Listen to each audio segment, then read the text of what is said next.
Today's video, the UMC Green CPU. Trust me, that's the CPU under that heatsink and cooler. We got 20-minute videos on old technology, computers, laser discs, and some CDs. We got two little dogs licking their balls on the screen, and now it's time for the show. So, in this little nicely done package that just arrived a few days ago is the CPU in question, and it is the UMC Green CPU. This is the Super 33/40. Now, I've been wanting one of these UMC CPUs for a long time, but I couldn't really stomach the price people are asking, at least for the 40 megahertz version, which is the version I really wanted.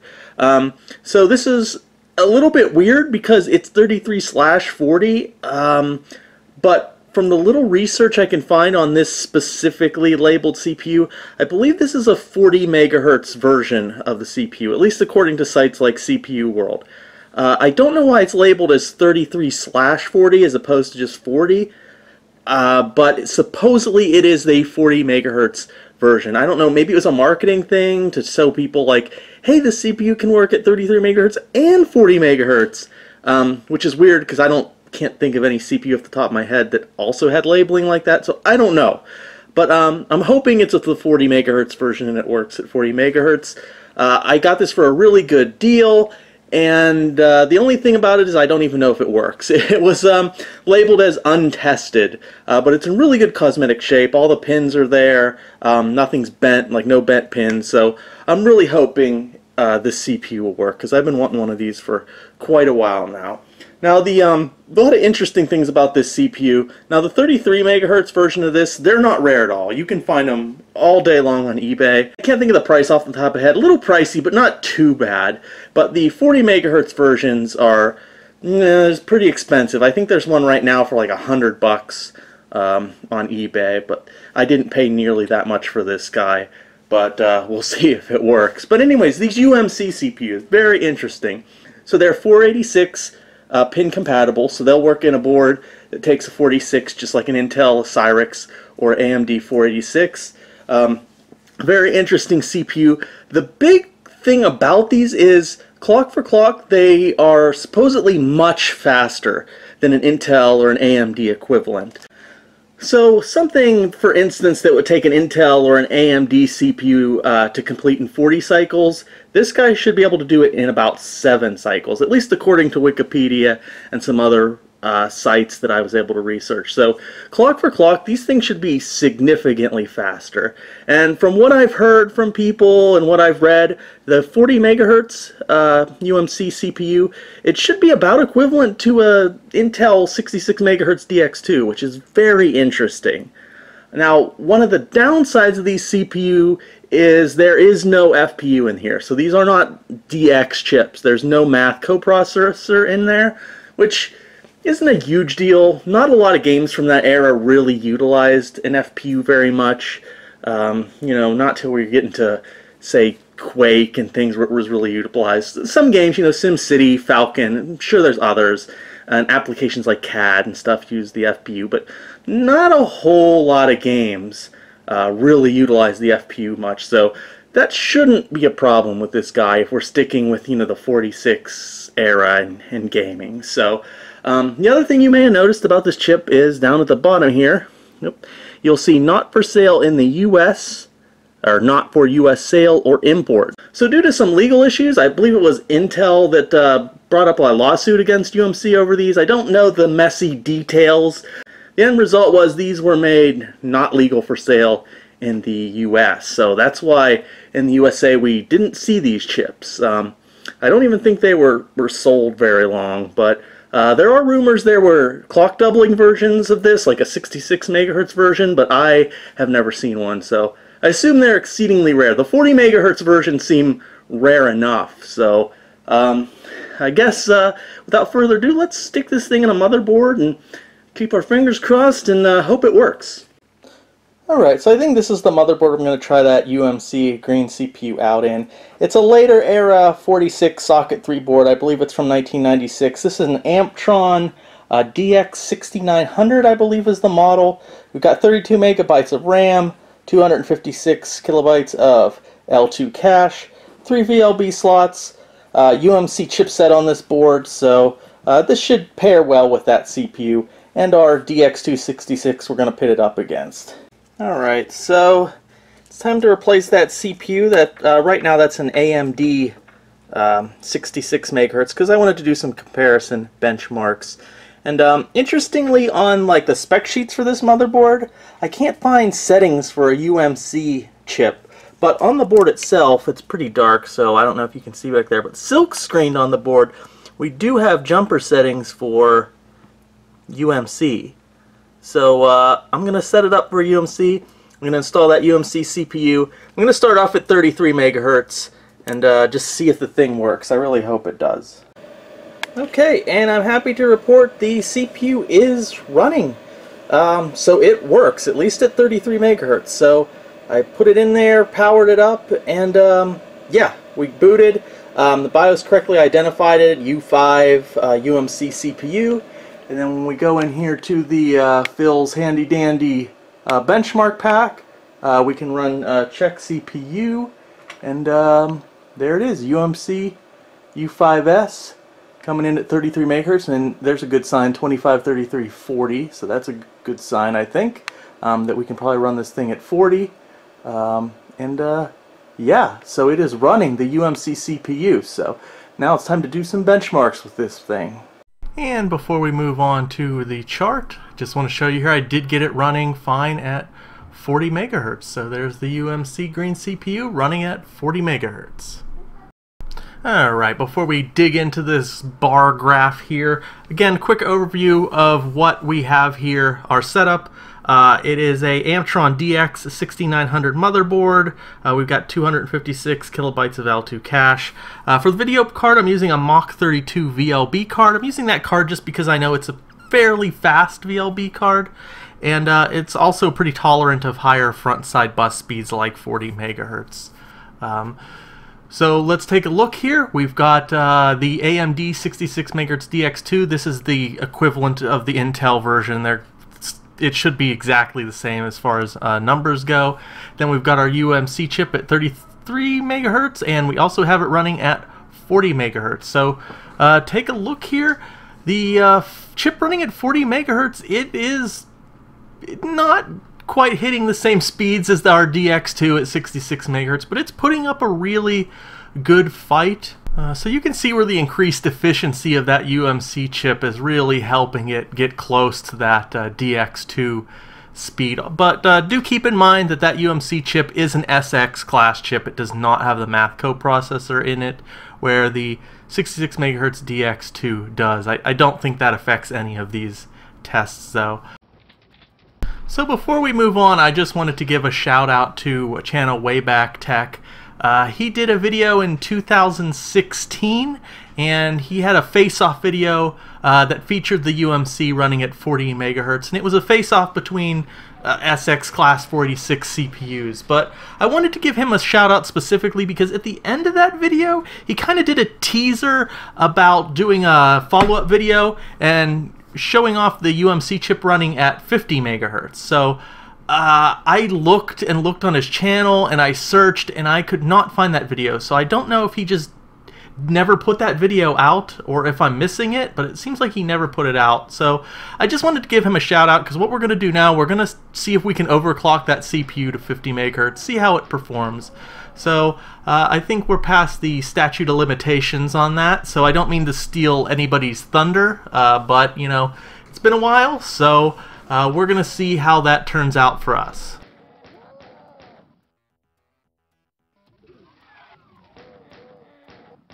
So unfortunately I couldn't get the UMC chip to run at 50 megahertz. At least not with this motherboard, this setup, and this I/O controller. But on this machine, which you may recognize as my Ultima VII build, this motherboard and this machine has always run very reliably at 50 megahertz. I actually replaced the I/O controller. It used to have this guy right here, this data technology I/O controller, and I replaced it with the caching Promise I/O controller with the cache, because I wanted to see if that cache would help with the hard drive stuttering in Ultima 4, if it would do anything.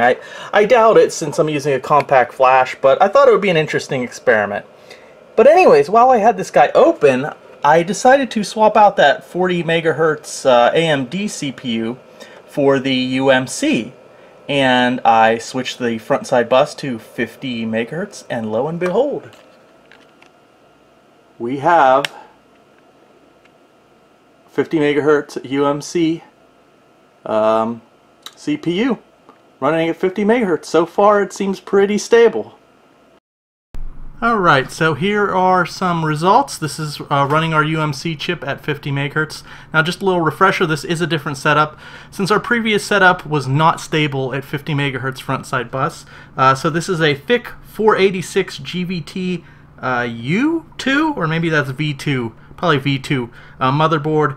And to keep it consistent with some benchmarks I took with this machine earlier, we're sticking with the VLB card that was in there, which is a Speedster Pro CL-GD54 28 Cirrus Logic video card. So yeah, I was a little bit lazy with this. I didn't want to rerun benchmarks with other CPUs and do CPU swapping, but I did have some results marked down from like earlier benchmarks I did on this machine. I used this machine for my Ultima PC video, and I used it for my 50 megahertz DX showdown sort of video, my first one. So I had some results. I know this chart's a little anemic looking here, but you know, time constraints.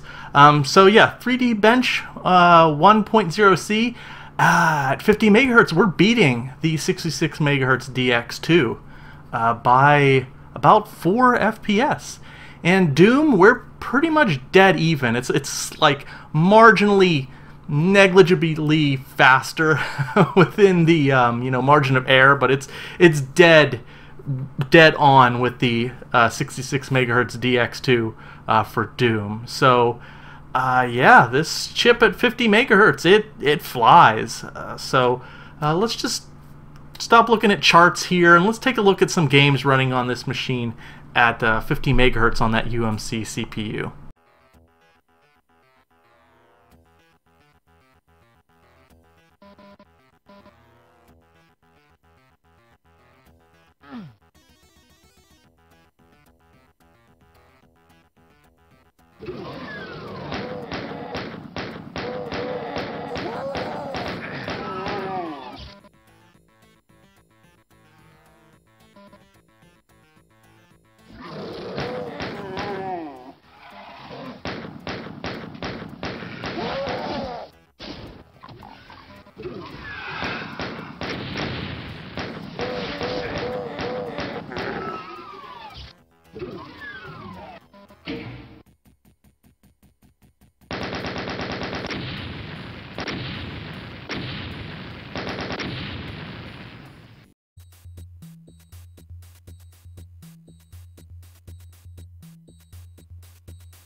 Medic!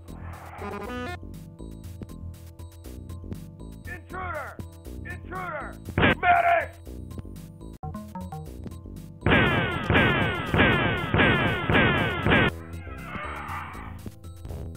You're dead! You're dead!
guys, so there we go. That was my take on the UMC Green CPU. I know there's not a ton of videos out there on YouTube about this CPU, so I was really happy to do kind of a little video on this. I know this video isn't very comprehensive. I definitely didn't do the number of games I wanted to test with this and show you guys. There's a number of reasons for that. I've said it a lot in my videos recently, but just time constraints. I don't have a lot of time these days.